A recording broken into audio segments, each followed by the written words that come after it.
নমস্কাৰ, মই পূৰবী। আজি আপোনালোকৰ ওচৰত আকৌ লৈ আহিছোঁ ছজিনা পাতৰ এবিধ ৰেচিপি। আৰু এইবিধ মোৰ ৱেইট লছত বহুত সহায় কৰিছিলে, সেইবাবে আজি আপোনালোকৰ ওচৰত শ্বেয়াৰ কৰিব ওলাইছোঁ। প্ৰথমতে পানী 1 গ্লাছ এনেদৰে পাত্ৰ এটাত পাতি দিছোঁ, আৰু তাত এতিয়া মই এমুঠিমান ছজিনা পাত সিজিব দিম। এইখিনি প্ৰায় 10-15 মিনিটমান সময় বইল হ'ব দিব লাগিব। পাতৰ যিখিনি গুণাগুণ গোটেইখিনি পানীত আহিলে ঠাণ্ডা হ'লে এই পানীটো খাব লাগে।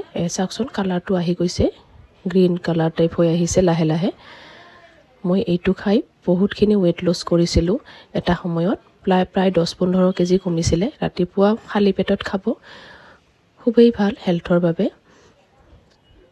এয়া মোৰ হৈ গ'ল। 15 মিনিটমান সময় বইল কৰিছিলোঁ, আৰু ৰৈ যোৱা এই পাতখিনি আপোনালোকে পিটিকা কৰিও খাব পাৰে।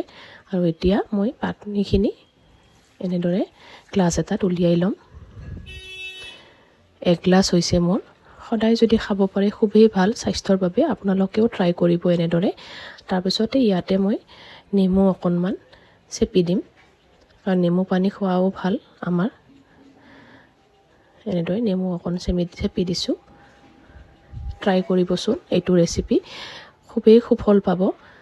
কেনেকুৱা পালে জনাব। ভাল লাগিলে লাইক, কমেণ্ট আৰু এটা শ্বেয়াৰ কৰি দিব। ধন্যবাদ।